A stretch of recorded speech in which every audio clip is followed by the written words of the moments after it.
Je bénis le Seigneur pour cette grâce, cette opportunité qui me donnait de nous parler. Je ne suis pas spécial, je ne suis pas meilleur que plusieurs ici. J'estime que c'est une grâce. C'est une grâce et par la grâce du Seigneur, je vais parler et donner les quelques mots que le Seigneur, les quelques instructions que le Seigneur m'a donné de communiquer, que le Seigneur m'a donné de communiquer à ma génération, à un peuple, à une jeunesse. Parler à ma génération pour dire, comme un prophète, Moïse est mort. Moïse est mort. C'est la pensée, le terme même que le Seigneur m'a donné de nous partager. Moïse est mort. Je ne dis pas que Moïse Katoum est mort.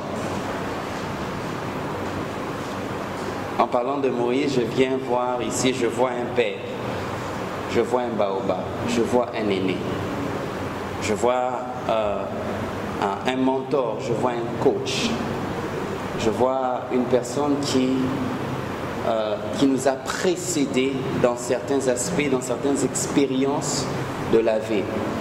Je vois une source d'inspiration pour plusieurs et un modèle pour une génération. Amen. Je viens apporter un message d'éveil national et aussi un message d'éveil continental pour dire à un jeune Africain, pour dire à un jeune Congolais que nous remarquons depuis quelques années, les années sont en train de passer, Mandela est parti, des grandes personnes qui ont influencé notre continent, Mandela est parti, Thomas Sankara est parti, Mosé Kabila est parti, Lumumba est parti. Plusieurs qui ont influencé dans certains aspects, ils sont partis. Et je crois que le départ de ces personnes-là ne sont pas juste des faits qui viennent nous dire que la mort arrivera à tout le monde. Ça, c'est vrai. Là, nous sommes tous appelés un jour à mourir. La mort va arriver, nous allons tous partir.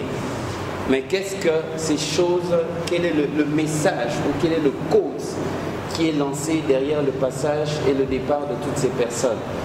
Lorsque ces personnes-là parlent, le message qui nous est lancé est juste pour dire, c'est que Isaac a dit à son fils Ésaü, alors qu'il voulait le bénir, alors qu'il voulait mourir, Isaac appelle son fils et lui dit, je suis devenu vieux, je ne sais pas quand est-ce que la mort va me prendre. Alors ce que je te demande, c'est de prendre ton arme, prendre tes armes, va à la chasse, tue-moi un gibier, apporte-le, prépare-le-moi, je vais manger et ensuite je vais te bénir. Amen. Le départ de toutes ces personnes ne veut juste nous dire que Moïse est mort, maintenant Josué, tu dois te lever, prendre la relève. Je ne sais pas si une personne me comprend. Il y a Chichi, vieux Chichi, comment encore? Je ne sais pas. Voilà le Sphinx de l'imité, B52, tout ce qu'on pouvait dire, comme on pouvait l'appeler. Il est parti. Mais cet homme a combattu pour quelque chose. Cet homme avait des aspirations, il avait des idéologies. Il y avait des choses pour lesquelles il vivait, pour sa nation, pour son peuple, pour une génération, pour une jeunesse. Mais il est parti et il ne reviendra plus. C'est à nous, jeunes Africains, c'est à nous, jeunes Congolais, de nous lever. Peut-être pas chausser la même chaussure qu'il portait, mais au moins emprunter la même direction, la même vision, qui est celle d'un état de droit, voir l'Afrique se relever, voir nos nations, voir nos pays changer. Et c'est à nous de se lever. Isaac a dit à son fils, prends ton arme, va à la chasse. Et je vais te bénir une fois que tu vas apporter la nourriture. La bénédiction que Isaac voulait apporter à son fils, voulait donner à son fils, n'était pas conditionnée par le fait que Isaac allait manger. Non. Mais le plus grand plaisir de Isaac, la Bible dit même dans le chapitre bien avant, que lorsqu'ils sont nés, Rebecca, la femme d'Isaac, aimait Jacob. Parce que Jacob, c'était un garçon calme, il restait sous les tentes. Mais Isaac, lui, il aimait Ésaü, parce que Ésaü apportait de la bonne nourriture, parce que c'était un chasseur. En fait, le souhait de Isaac avant de mourir n'était pas que Ésaü aille préparer, mais le souhait d'Isaac était que Ésaü fasse bien ce qu'il a toujours fait. Je crois que c'est que nos pères attendent de nous, c'est que nos leaders attendent de nous, c'est que étant des jeunes et le futur même, l'espoir même de l'Afrique, l'espoir de nos pays, c'est que dans chacun, dans tout ce que le Seigneur t'a donné comme talent, comme grâce, que tu fasses bien ce que tu as appelé le faire. Si tu ne le fais pas, personne d'autre ne va le faire à ta place. Si nous ne levons pas pour travailler, si nous ne levons pas pour comme Ésaü pour aller à la chasse, personne d'autre ne fera ce que nous devons faire. C'est que l'Afrique attend de nous la bénédiction, la grâce que nous pouvons recevoir de ce que nous allons faire. Ça ne dépend pas de fruits, de ce que, des résultats, bien des conséquences de ce que nous avons au-dedans de nous, bien des visions, des projets que nous avons dedans de nous. Mais ça dépend de combien nous mettons en application ce que nous avons dedans de nous. L'important n'est pas de venir clamer, de crier que nous voulons voir notre pays changer, nous voulons voir notre continent changer, nous voulons voir la jeunesse congolaise, la jeunesse africaine changer. Mais l'important est de prendre nos instruments et de travailler sur ce que nous avons au-dedans de nous. Et c'est ce qui va apporter réellement un changement. La Bible dit que Moïse est mort. Dieu savait que Moïse était mort. Mais il est venu rappeler ça à Josué parce qu'apparemment Josué était encore dans les deuils. Il est venu rappeler ça à Josué parce qu'apparemment Josué était encore déstabilisé sur le fait que non, à notre grand leader, celui qui nous a conduit pendant 40 ans dans les déserts, il est parti sinon en cette soute au Sambout aussi. Qu'est-ce qu'on va faire encore? Moïse qui a sorti Israël de l'Égypte, il les a conduits dans les déserts, il a été avec eux pendant des années, et ce grand Moïse part. Si Dieu est venu rappeler ça à Josué, c'était pour dire à Josué, écoute, une génération vient de partir, une saison vient de se terminer, moi je suis toujours vivant, maintenant je vais commencer avec toi, lève-toi et marche. Je vais dire à une personne que nos grands sont en train de partir et ceci est un signe pour dire à la génération future, à la jeunesse congolaise, à la jeunesse africaine, levons-nous et travaillons. Nous sommes dans différents aspects, que ce soit la politique, que ce soit la vie sociale, que ce soit le domaine spirituel, peu importe, qu'un Josué se lève et fasse entrer sa nation dans la terre promise. Moïse est mort, ces personnes sont passées, ils ne reviendront plus, quoi que l'on fasse. Même si on peut comment je les immortaliser, peu importe ce que l'on va faire, Taboulé est parti, il ne reviendra pas. Papa Lemoloto est parti, il ne reviendra pas. Il y a un Josué qui doit se lever. Et ce Josué-là, c'est toi, c'est moi. Chacun a sa part de responsabilité. Nous devons nous lever afin de changer et de redorer l'image de notre pays et l'image de notre continent. Notre continent est sur le point d'entrer dans sa terre promise, dans les temps qui viennent. L'Afrique est dotée de beaucoup de talents qui peuvent influencer et changer même le système du monde. Mais ces choses ne peuvent pas changer et ne peuvent pas arriver à moins qu'un Josué se lève. Moïse est mort. Je répète, Moïse est mort. Moïse est mort. Ils ont fait leur temps. Tshisekedi est mort. Toutes ces personnes qui sont venues avant Tshisekedi sont morts. Ils sont partis. Et le Seigneur est en train d'épurer, de sanctifier la classe politique de notre pays, la classe politique de notre continent. L'Éternel est en train d'élever une nouvelle génération. Il cherche un Josué qui va se lever, qui va oublier le passé et qui va aller de l'avant. Avec la pensée et le mind de Dieu. Isaac a dit à Ésaü, prends ton arc. J'aimerais dire à une personne, prends ce que le Seigneur a déposé en toi. Le talent, la grâce que tu as, je ne sais pas ce que c'est. Mais le peu que tu as dedans de toi peut changer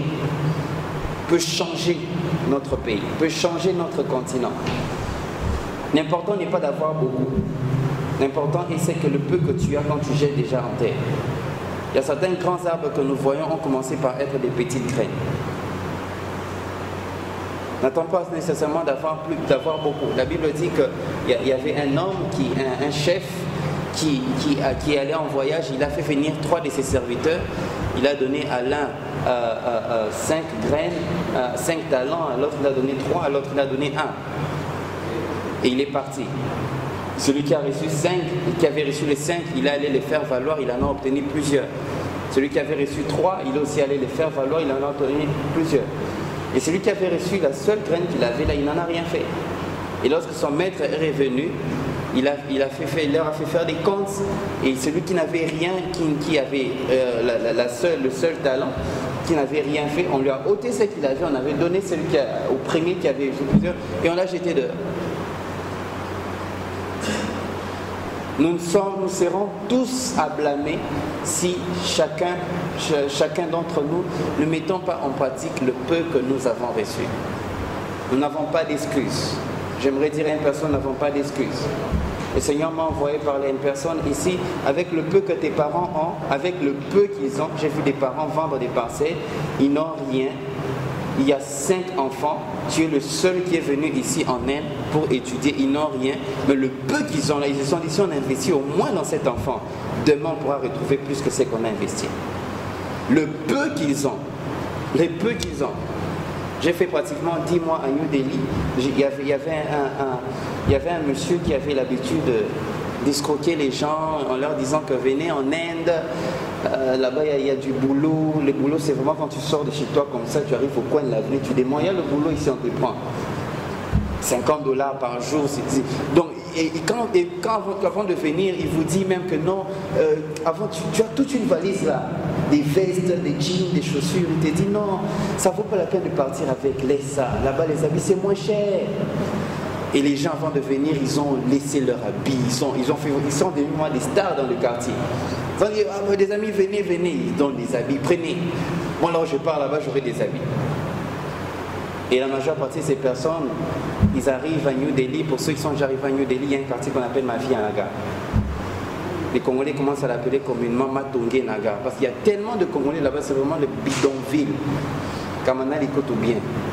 Les maisons sont bizarres, les chiens sont partout. C'est au même quartier très bizarre. Alors la majeure partie des gens qui sont escroqués par cet homme-là arrivent et se retrouvent dans ce quartier-là. Tu descends déjà, quand tu arrives à l'aéroport Indira Gandhi Airport, tu atterris, tu dis, ah, Inde c'est beau, c'est bien, c'est très bien. Et puis vous êtes en train de partir, tu sens qu'on t'amène dans un quartier, tu te poses la question, mais mon Dieu. Et avant de venir, il te dit même les maisons, oh, c'est bon. Quand tu arrives, on te fait vivre dans un basement, une maison, un studio où vous vous retrouvez à 4 personnes. Une seule chambre, d'autres dorment au salon. Et vous dormez avec des petits matelas comme ça, là, très minces là. Vous dormez comment on dit, en largeur, pour avoir plus d'espace. Où tu sens même que le matelas est devenu dongi, tes pieds sont dehors. Et cette personne, de plus de 40 ans, il habite dans une maison à 2 chambres avec des jeunes garçons qui sont dans des choses bizarres, donc tout son respect, toute son estime parti comme ça. Et il a souffert. C'était un monsieur en conseil appelé qui connaît tout. Quand vous discutez politique, il connaît. Quand vous discutez prière, il connaît. Quand vous discutez football, il connaît. Jusqu'à ce qu'un jour, avec un de mes oncles, ils se sont mal entendus et on lui a manqué du respect. Et depuis ce jour, il est parti, il n'est plus jamais revenu. Chose triste, des personnes qui le peu qu'ils ont, ils dépensent, ils viennent ici parce qu'ils croient que ça peut produire. C'est la même chose aussi avec certains de nos parents. Le peu que tu as, le peu qu'ils ont, ils se sont dit on investit en notre enfant. Il part là-bas.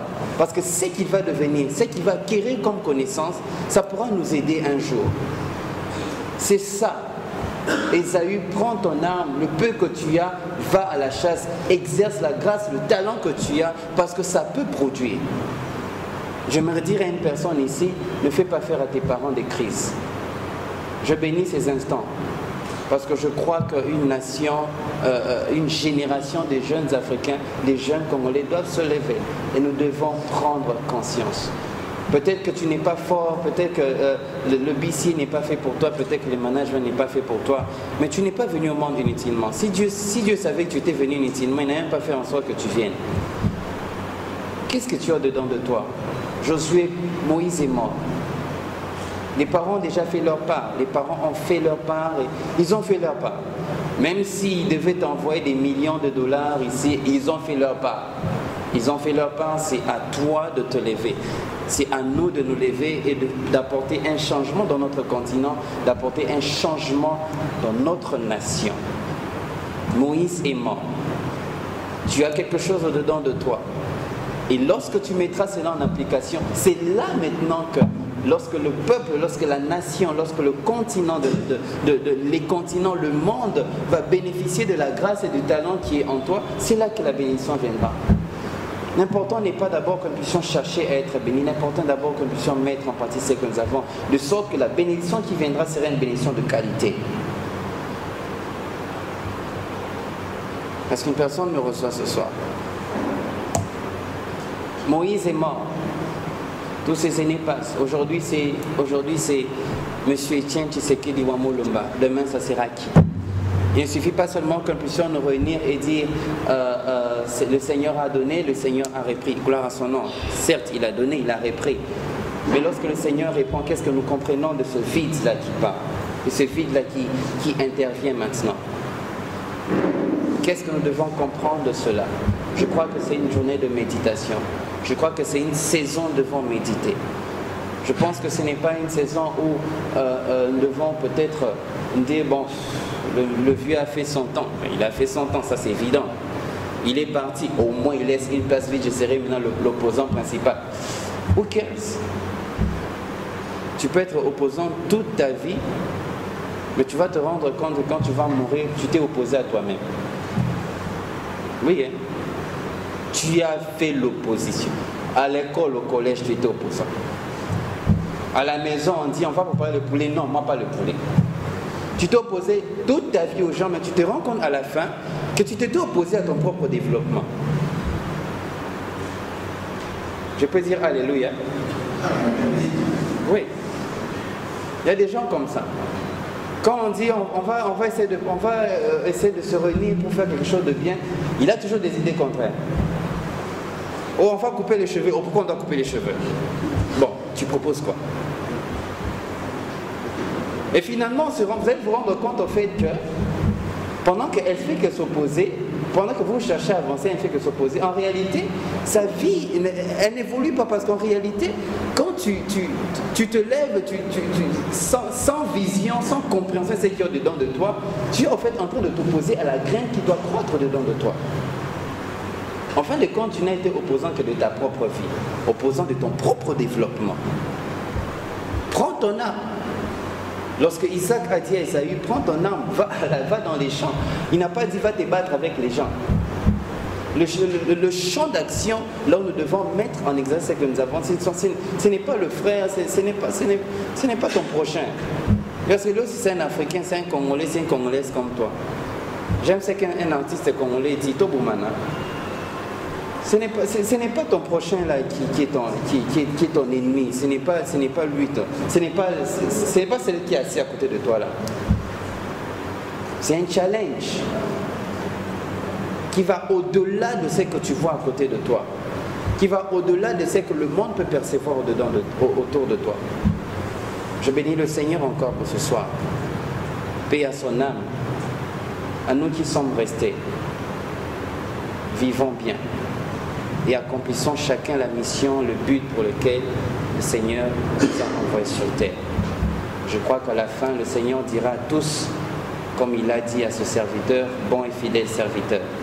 Non seulement parce que tu as réalisé ce que j'avais déposé dedans de toi, mais aussi parce que tu as bien vécu. Parce qu'entre nous soit dit, je suis un homme de Dieu, je ne vais pas passer comme ça pour tout.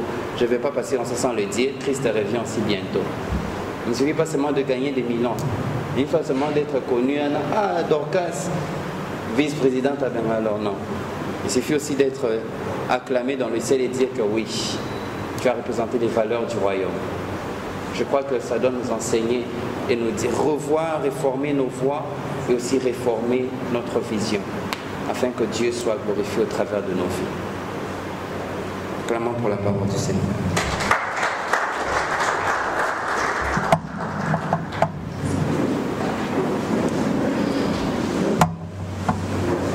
Merci, prophète Jérémie, pour cette prière.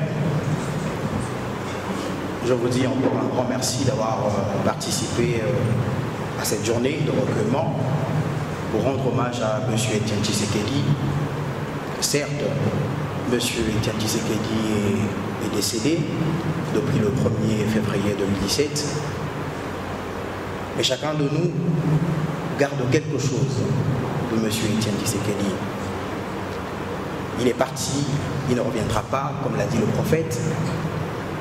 Mais nous sommes aujourd'hui la jeunesse qui doit prendre la relève.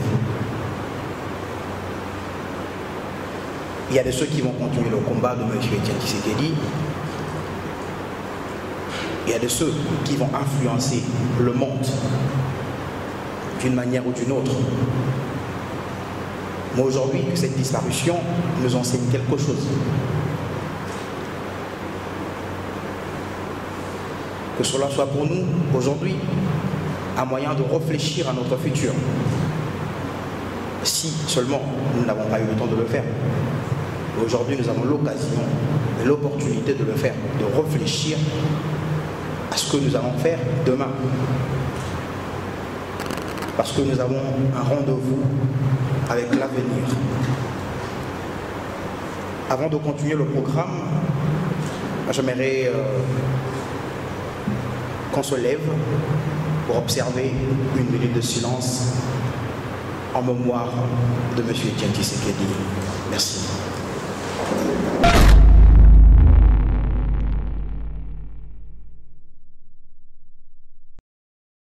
Avant de commencer et avant de continuer, excusez-moi, je vais faire un petit briefing par rapport au programme de ce soir. Nous allons recevoir M. Taylor Omolenda qui fera l'historique de M. Etienne Tshisekedi. Et après cela, nous allons recevoir M. Sam Mandumba qui fera une pensée en tant qu'analyste politique par rapport à la vie et au message de M. Etienne Tshisekedi. Et après cela, nous allons suivre un petit documentaire, un tout petit peu, de 10 minutes sur le parcours de M. Etienne Tshisekedi.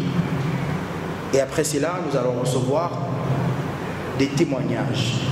Comme je l'ai dit tout au début, que chacun de nous garde une histoire, garde quelque chose de M. Etienne Tshisekedi.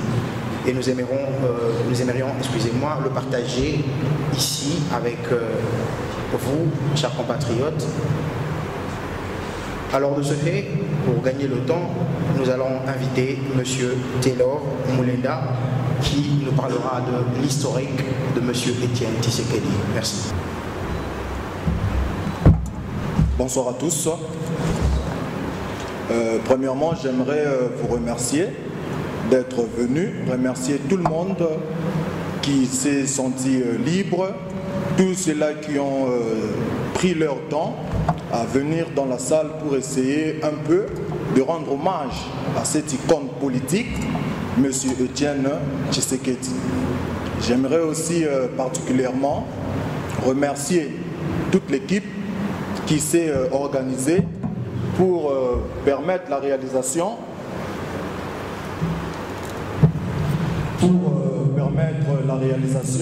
de ce programme. En particulier, j'aimerais remercier M.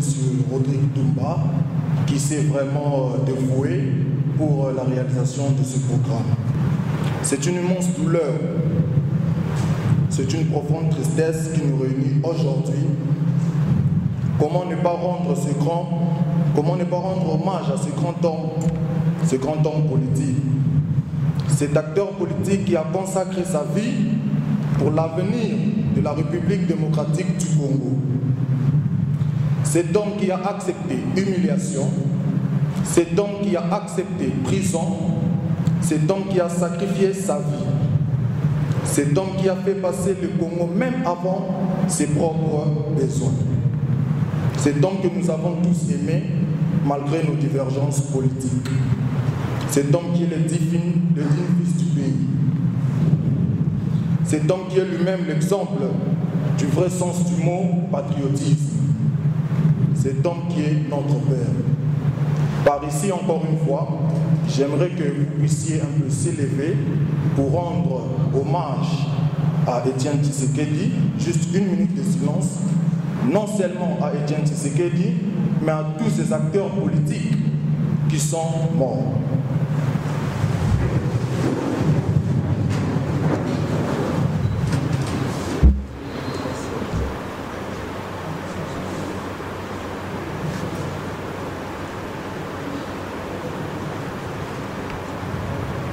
Je vous remercie.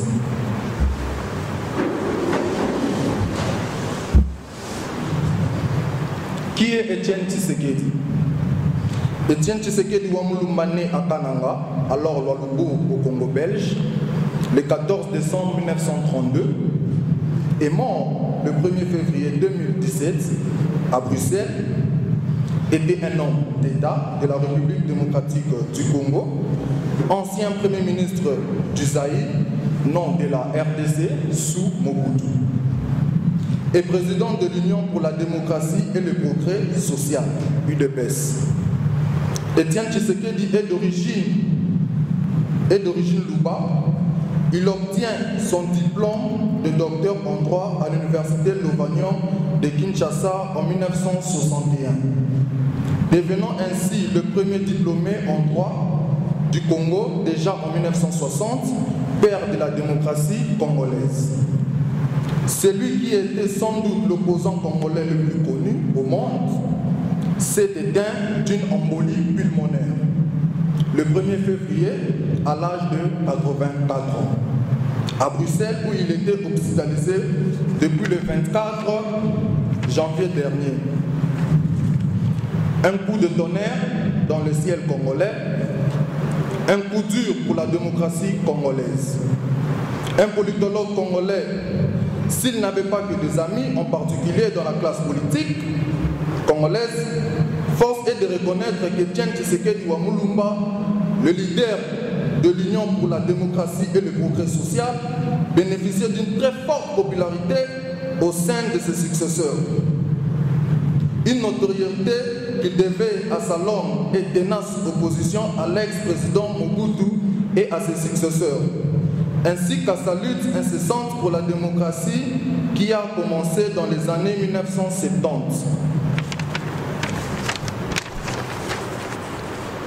C'est en 1960 que ce docteur en droit de l'université de Lovanium, actuellement université de Kinshasa, né le 14 décembre 1932 à Lualabo, actuel Kananga, chef-lieu du Kasaï central.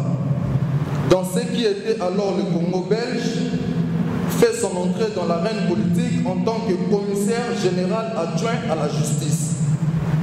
Dans les collèges des commissaires généraux, le gouvernement provisoire mis en place par Joseph Désiré Mobutu, après sa chute putsch du 14 septembre 1960, après la deuxième prise du pouvoir de Mobutu en 1965, Tshisekedi occupera divers postes ministériels, intérieur, justice et plan. Pendant ce parcours aux côtés de Mobutu Sese Seko, on lui reprocha d'avoir fermé les yeux devant l'assassinat du feu émérite Patrice Lumumba. La fissure des premiers désaccords avec Mobutu. Le premier signe de désaccord apparaît en effet quand Mobutu crée le 20 mai 1967 le mouvement populaire de la révolution, MPR, dont le programme et les grandes options fixées dans le manifeste de Nzele. Paru un mois plus tôt, augure à l'instauration du monopartisme. Le MPR aura d'ailleurs le statut de parti unique avec la révision constitutionnelle de décembre 1970.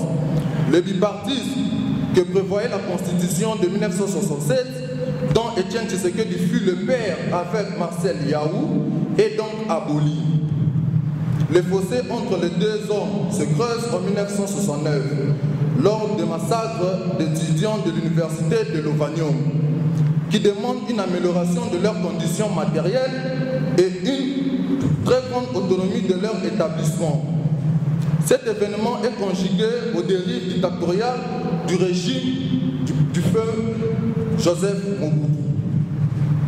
Autant de faits que Tshisekedi dénonce en 1969, il est envoyé comme ambassadeur au Maroc, histoire de l'éloigner du pays. La goutte qui fera déborder la vase est le massacre d'exploitants clandestins de diamants en juillet 1979 au Kasaï oriental à Katekelai. Un massacre fortement condamné par la Fédération internationale des droits de l'homme et Amnesty International. Alors député national, Tshisekedi consigne la lettre au président Mobutu qui dénonce les violations des droits de l'homme à Katekelai.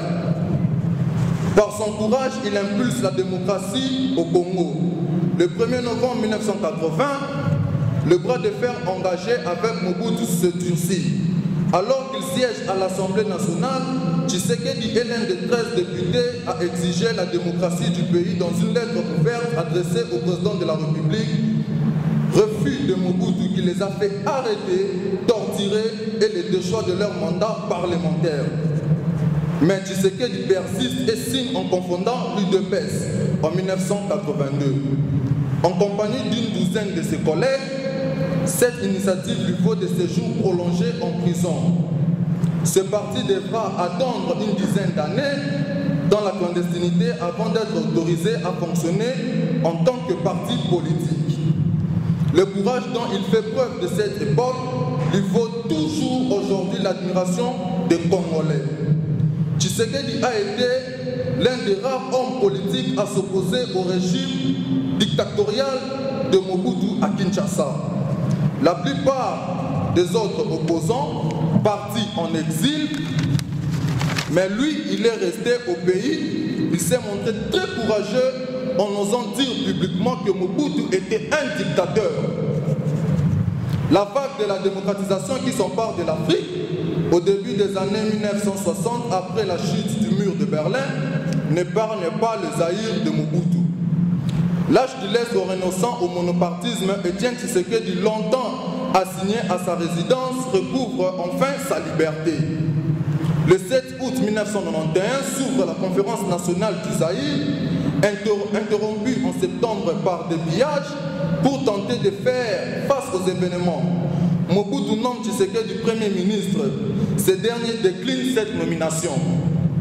À l'issue des travaux de la conférence nationale qui avait repris le 14 août 1992, après une suspension en janvier, Tshisekedi est élu le 15 août Premier ministre par la conférence nationale.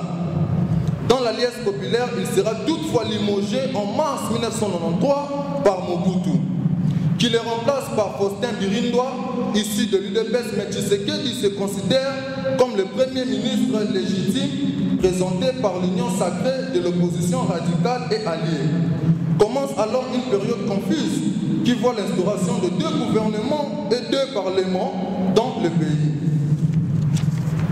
Tshisekedi est un homme constant. Si on le juge rigide et trop exigeant, on lui reconnaît aussi de grandes qualités. Primo, sa liberté de ton, son franc-parler. Il n'avait pas un langage diplomatique, il n'enrobait pas les choses et appelait un chat. La constance de son combat pour la justice et la démocratie et son honnêteté, des qualités rares parmi la classe politique congolaise d'aujourd'hui. Tshisekedi avait le sens du partage et défendait les petits et les pauvres. Ce n'était pas un homme d'argent. Il ne vivait pas dans le luxe dans sa maison à Limédé. Poursuit son côté légaliste, Tshisekedi était partisan de la non-violence et refusait la prise du pouvoir par les armes. Ainsi, il n'a pas été impliqué dans les guerres à répétition qui ont déchiré le pays, notamment depuis 1998. Il n'a jamais fait partie ou créé des milices armées. Vous avez choisi d'être parmi les compatriotes, car c'est une question de vie. Dans la vie, il faut savoir rester aux côtés des gens qui ont l'estime le plus grand nombre, en détruisant le donisme et l'obscurantisme, le népotisme, le tribalisme, le régionalisme, le sectarisme. Ainsi, nous allons tourner les regards de l'homme congolais nouveau, tourner au soleil de son destin. Étienne Tshisekedi est parti. Aujourd'hui, nous sommes jeunes. Il nous a laissé ce qu'il nous a laissé. Je retiens d'Étienne Tshisekedi l'opiniâtreté. Il était convaincu de sa lutte. Quand il dit non, c'était non. Quand il disait oui, c'était oui. Mais il me semble aussi que son opiniâtreté allait dans d'autres directions. Comme nous sommes en train de rendre hommage à Étienne Tshisekedi aujourd'hui, nous allons prendre juste la direction de dire tout ce qu'il a fait du bien. Comme c'est la coutume chez nous les Bantous. On ne dit jamais de ce qui a fait du mal. Alors, sans plus tarder, nous allons passer à un moment. Je ne sais pas pourquoi les amis m'ont choisi pour présenter cette séquence. C'est la mort. Quand on parle de la mort, on fait allusion à la vie. Je me souviens encore en 2009, j'étais à la cimetière de la Gombe avec l'un de mes professeurs de l'IBTP. Il me faisait comprendre que regardez ce qu'on a écrit ici à l'entrée. On a écrit tous ces gens qui se reposent ici étaient comme nous. Ils ont eu la vie, ils ont eu les idées. Moi, je n'étais pas limité de regarder seulement les tombes, mais j'ai regardé les noms des personnes qui sont parties. En regardant les noms, je me suis rendu que nous avons une grande charge, une lourde responsabilité à faire ce que ces gens-là ont eu à faire. En regardant le nom, je me suis dit, ô mort, en lisant aussi l'hymne de la mort de Pierre de Rosard, qui dit, mort, ta puissance est admirable. Quand tu vis au milieu des gens, tu crées un désarroi. C'est à nous maintenant de prendre la tâche de la reconstruction d'un Congo nouveau, d'un homme congolais tourné au soleil d'un futur. Alors, comme vous le savez, nous sommes là pour rendre hommage à ces grands hommes politiques. On reconnaît un grand par la valeur de ce fruit, un arbre qui est grand, on reconnaît par la qualité de ce fruit. Alors il y a des témoignages qui continuent. En ce lieu, nous avons aussi le président, le candidat président de la communauté, qui veut aussi rendre hommage. Nous faisons appel à M. Josué Mawanga, il va venir sous vos applaudissements. Est-ce que ma voix est audible? Merci beaucoup, ça ne dérange pas. J'aimerais être au moins succincte, bref, mais aussi très lucide par rapport à ma présentation. La politesse relationnelle me donne la permission de dire que je suis Josué Mawanga.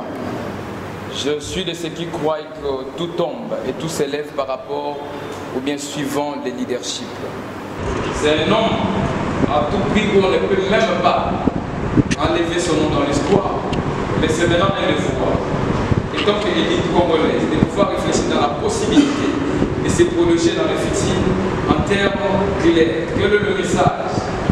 En termes d'unité, mais également dans la diversité. C'est un homme au-delà des tribus, au-delà de la langue, qui a su entourer et qui a su imbibé une vision claire qui nie le Congo dans toute sa globalité. Je ne suis pas de l'IDPS, encore moins un opposant politique. Mais ici, je parle étant qu'un homme passionné du leadership et un homme qui l'a su influencer de loin. Mais je crois fortement que je ne suis pas le conseiller de Dieu. Mais je plaide, je demande et je prie que des hommes à la taille ainsi qu'à la vision de Tshisekedi puissent naître au Congo et partout ailleurs. Des hommes qui ne changent pas de conviction lundi et mardi. Des hommes qui sont à la fois constants, équilibrés, mais également stables dans leur vision. Un homme qui a été inspiré par Mahatma Gandhi, mais également par Mandela, ainsi que Martin Luther King. Et j'ai compris qu'on ne sauve pas une nation en mourant pour elle. On ne sauve pas quelqu'un en mourant pour cette personne. On sauve une nation en ressuscitant pour elle. Mais il s'est fait que la philosophie est plus puissante que la mort. Il s'est fait que ce monde ici est dirigé par des hommes qui sont déjà morts. Nous parlons de la démocratie. La démocratie n'est pas le fruit des gens qui sont vivants. Et bien je crois et je plaide que les hommes et les femmes qu'il a eu à produire puissent déterminer l'effectivité de son leadership. Je prie que les hommes et les femmes qui ont adhéré à sa vision puissent comprendre qu'il est parti pour se rendre inutile, pour que l'utilité de sa vision puisse s'étendre dans cette génération. Je crois que la RDC a besoin de hommes et de femmes qui ne changent pas les standards pour l'argent, des hommes et des femmes qui ne considèrent pas l'argent comme une priorité ou bien comme un fondement, mais des gens qui sont focalisés sur le développement du peuple pour changer toute une génération. Je ne vais pas monopoliser la parole. Je crois que l'amour doit unir les Congolais, mais que le leadership puisse bâtir ce pays. Que vive la République démocratique du Congo, que vivent les institutions dirigeantes. Je vous remercie. Merci, M. Josué. Nous continuons avec ce témoignage. Nous allons prendre maintenant M. Domicile aussi avec quelque chose.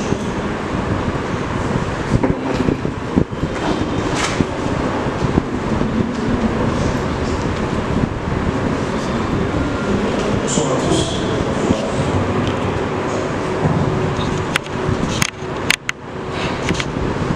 Je commence d'abord à commencer l'organisation de ces instants, ainsi que tout un chacun pour la présence de Seigneur.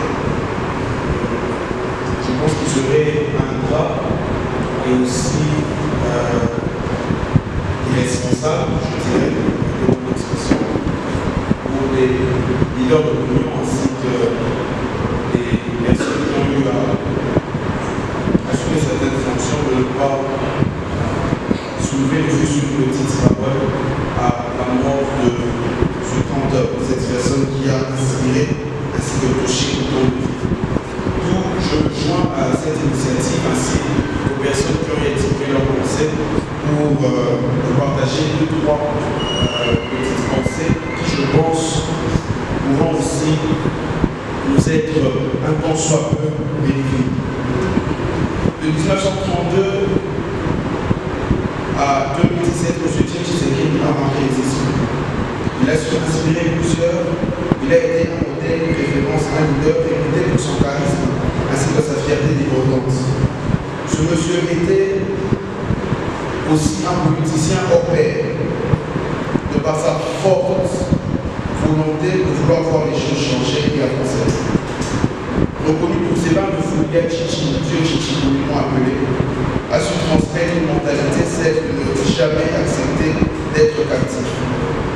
Mais j'aimerais cet après-midi éveiller notre attention sur certains faits.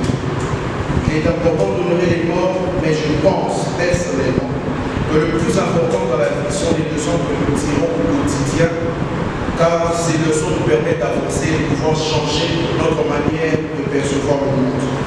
D'où j'aimerais avec vous tirer certaines leçons de la vie de cette école. M. Tshisekedi, qui était ministre, Premier ministre, président de RSAI, vice-président de l'Assemblée nationale, ambassadeur, président de son parti et tant d'autres responsabilités. Mais ce monsieur Dumont, son parcours, ainsi que son influence, n'a pas su transmettre totalement son héritage. La lutte de M. Tshisekedi devait être au même niveau que celle de Nelson Mandela, Gandhi, Martin Luther, etc. Car l'impact ainsi que l'influence que ce monsieur avait au sein de la population était une influence qui devait pousser les personnes à sérieusement se lever et ce monsieur pouvait réunir toute la population congolaise sans exception. Mais l'élément qui n'a pas permis à ce baobab d'atteindre cette dimension est le moi, la vision du bien personnel. Plusieurs éléments tels que la manifestation de la destruction de l'économie maldive au Zaïre, la division dans l'UDPS, après l'exclusion de l'IOA Kibasa, etc. Le travaux de la CND, l'adoption du tribunal pénal, l'entrée de l'FDL, la demande du dialogue et le refus d'y participer après acceptation, après encore acceptation de participer. Bref, tous ces éléments sont des éléments qui ont eu à mettre en avant le moi plutôt que l'intérêt général. D'où, je pense qu'il est important pour une jeunesse, future dirigeante de demain, je dirais même dirigeante déjà d'aujourd'hui, de pouvoir mettre un accent sur le bien communautaire, de pouvoir voir l'intérêt général et non pas l'intérêt personnel et particulier. Il est important d'être leader, mais il est encore plus important de pouvoir s'investir dans les personnes que nous dirigeons et de pouvoir donner le meilleur de nous. Mon discours ne nie en rien la grandeur ainsi que le respect apporté à cet homme. Mais je pense que nous devons tirer des leçons ainsi que des leçons neutres pour nous permettre d'avancer et d'être efficaces dans notre génération. J'aimerais souligner une chose et mettre entre guillemets, toutes ces analyses n'ont aucune couleur politique, aucune connotation. Ce sont des analyses d'un simple intellectuel, d'un simple analyste politique qui se dit et se demande voir le monde changer. J'ai dit que je vous remercie. Merci, M. Domicile. Je crois que si aujourd'hui on avait demandé aussi de pouvoir donner un témoignage, je voudrais juste dire que c'est la constance de ce grand temps politique qui nous va marquer beaucoup plus. Parce que quand on fait la politique sans la constance, on change tout le temps les positions. Les gens ne nous accordent plus autant d'aura et autant de privilèges. Aujourd'hui, nous honorons ce grand homme à cause de sa constance. Et aujourd'hui, il a laissé quelque chose. Son sens de leadership va influencer des générations. Certes, il est grand, mais sa pensée reste en nous. Et c'est cette pensée-là qui nous donnera la force d'aller de l'avant. Alors, nous sommes pratiquement à la fin de ce programme. J'aimerais inviter Mademoiselle Dorcas, elle aussi, elle a un témoignage. Et après, il y aura un micro-baladeur pour ceux qui auront le témoignage à donner juste après. Parce que nous rappelons que cet événement est médiatisé. Alors, nous allons passer le micro-baladeur pour ceux qui auront le témoignage à faire. J'appelle Mademoiselle Dorcas Fata sur le programme. Bonsoir. Je n'avais pas préparé de parler. Je pense que si je veux parler de papa et de ses livres, moi je l'appelle papa, parce que j'ai beaucoup de respect pour ses parents. Il est considéré parmi comme le père de la démocratie. C'est même personnellement, je dirais, parmi les personnes qui m'ont motivé à m'élever, à devenir le changement que le pays attend. Et donc jeunesse congolaise de la diaspora, bien sûr que nous sommes ici à Bélarus. Je voudrais simplement dire, au-delà de connaître ce qu'il a fait, nous devons prendre aussi ce que nous avons de lui, ces idées, de le mettre aussi en pratique. Aujourd'hui, nous sommes là pour dire au revoir à cet homme grand, puissant qui est parti. Alors, qu'est-ce que nous devons faire? Il est bel et bien à la coutume de nous parler, de pleurer, de mort, mais au-delà de pleurer, nous devons aussi prendre conscience. Il nous a laissé un message, il nous a dit de nous prendre en charge. Je pense que nous tous qui sommes là, nous allons vraiment prendre conscience de ce que nous sommes. Nous allons prendre conscience de l'avenir de notre pays. Nous n'allons plus voir l'avenir à travers les yeux des autres personnes, mais nous allons porter nos propres crêtes afin de voir l'avenir que nous voulons bâtir. Merci beaucoup et question de réponse. Merci Mademoiselle Dorcas Fata. Nous sommes pratiquement à la fin. Alors moi je vais signaler s'il y a un témoignage dans le public. Vous pouvez juste vous manifester, on va vous donner le micro. Bonsoir. Pour ceux qui ne me connaissent pas, je m'appelle Carlos Moutabokaï. Je pense que tout a déjà été dit. Il faudra avoir un souvenir plus complètement de notre grand-père. On a parlé de mon âge, et tu fais parler de ce que je pense que le monsieur que nous voyons devant nous là, dans les images, a été une référence transgénérationnelle. Donc il a parcouru toutes les générations. Ceux de nos grands-pères, ceux de nos parents, ainsi que nous-mêmes. On peut aussi inclure nos enfants. Et je demande aussi, si je le faisais pas, être respectueux envers vous, honorer ceux qui sont ici ce soir, parce qu'on respecte ceux qui respectent les autres. Rendre hommage, c'est un signe de respect. Et sachez aussi que vous serez respectés dans l'avenir. On rend hommage à ce grand homme.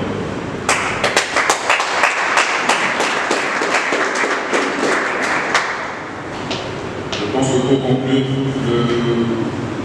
monsieur Toulouan est un signe de constance pour l'ami ma soeur, un signe de personnalité. C'est vraiment quelqu'un qui reflète la personnalité, malgré toutes les tentations qu'il a eu à subir.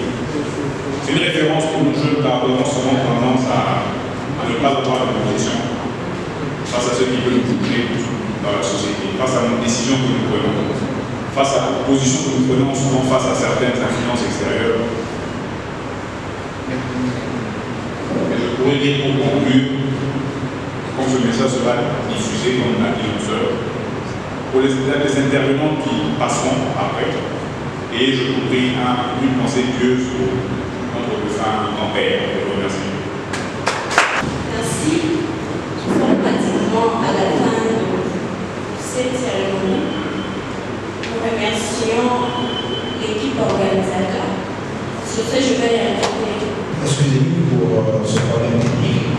Nous sommes arrivés à la fin de cette journée. Je voudrais dire un grand merci à vous qui êtes là ce soir. C'était vraiment un grand plaisir de vous avoir. Nous sommes venus, vous avez répondu malgré vos nombreuses occupations, et vous avez répondu présent à cette invitation. Je vous dis un grand merci. Je vais remercier l'équipe organisatrice. Je vais commencer par le coordinateur, Taylor Mouliga. Est-ce que vous pouvez vous lever, s'il vous plaît, monsieur Taylor? C'est le coordinateur. Je veux remercier le coordinateur adjoint, M. Sambouba. Je veux remercier spécialement M. Rodrigue Dumba, qui est l'initiateur même de cette soirée, qui a eu l'idée de pouvoir organiser cette soirée d'hommage à M. Tshisekedi. M. Rodrigue Dumba, merci. Je remercie Mme Vanessa pour son soutien. Elle a travaillé avec nous. Elle était passée devant ici pour présenter le témoignage. Je lui dis aussi un grand merci. Il nous a aidé aussi d'une manière ou d'une autre. Merci. Je remercie Mme Bibiane Kabea. Un grand merci à toi d'avoir donné le temps pour réaliser cela. Je vous dis merci à tous à One TV, merci à Benji Design, Royal Pro. Je remercie le Mon-être pour la prise d'image et de son. Je vous dis merci à toutes les personnes qui ont intervenu ce soir. De ma part, j'aimerais revenir un petit peu, refaire ce que les autres ont fait, et dire ce que les autres ont dit, parce que tout a été déjà dit. J'aimerais juste dire que nous devons nous prendre en charge. Cela a été déjà dit. On n'est pas de la profondeur. Je vous dis un grand merci encore. On se revoit très prochainement. Et que la vie nous soit encore glorieuse. Je n'aimerais pas peut-être personnellement qu'on se retrouve dans ces circonstances, parce que c'est vraiment très difficile. Je rappelle que le 15, nous avons des débats, parce que nous sommes dans la période électorale. Nous avons le 15 débat qui opposera les candidats président, M. Jules Rwanda, M. Darwin Baboula, à la vice-présidence, Mme Bastiata et M. Christian Caboy. Le débat sera le 15 à l'Indonésie, je crois, alors sont nombreux pour évaluer et regarder et participer même à ce débat public. Je vous dis un grand merci et on se revoit le 15. Merci. Pendant ce temps, nous allons prendre une photo des familles. Merci beaucoup. Bonne soirée.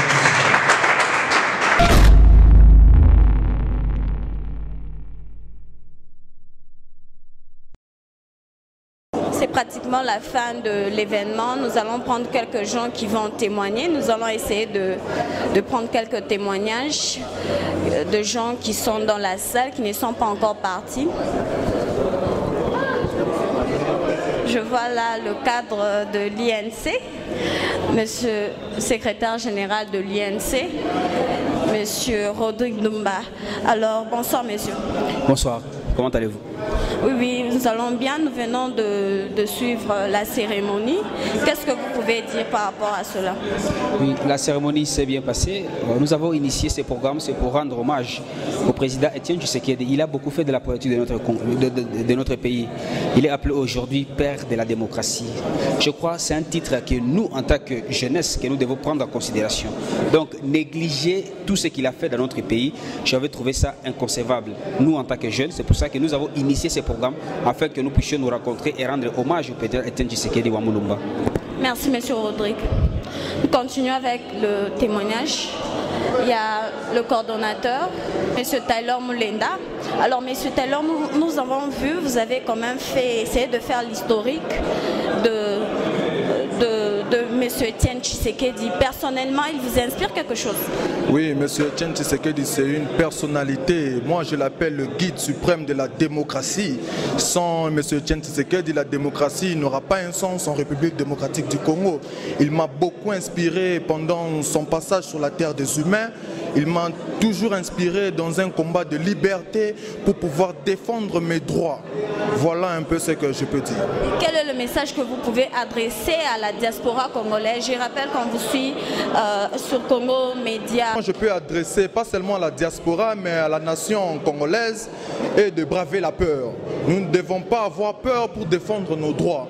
Nous devons toujours défendre nos droits, même s'il nous faut verser notre sang pour défendre nos droits, nous devons le faire parce que la nation a besoin de gens courageux qui peuvent aujourd'hui apporter un changement pour l'épanouissement de la population congolaise qui a autant souffert depuis l'époque coloniale jusqu'à nos jours. Merci, monsieur Taylor. Nous continuons encore. Nous prenons le président de la communauté congolaise. Je rappelle que c'est un événement qui nous a réunis en communauté et c'est lui le président de la communauté congolaise. Bonsoir, monsieur Merveille. C'est un réel plaisir et un très grand honneur d'être présent aujourd'hui afin de commémorer la mémoire de notre leader, un grand leader du pays qui a lutté longuement et je crois que son âme pourrait vraiment reposer en paix, puis toutes ses réalisations et tout ce qu'il a laissé derrière lui. Juste un petit rappel pour le peuple congolais, il nous a demandé de nous prendre vraiment en charge. Ça, c'est ce que pratiquement tous les leaders passés, que ce soit au niveau du Congo ou partout ailleurs, nous ont répété tout le temps, de nous prendre en charge.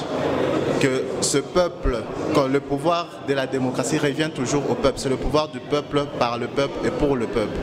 Alors c'est à nous de nous organiser de manière à ce que nous puissions relever les défis qui se doivent afin que notre pays aille de l'avant comme il se doit.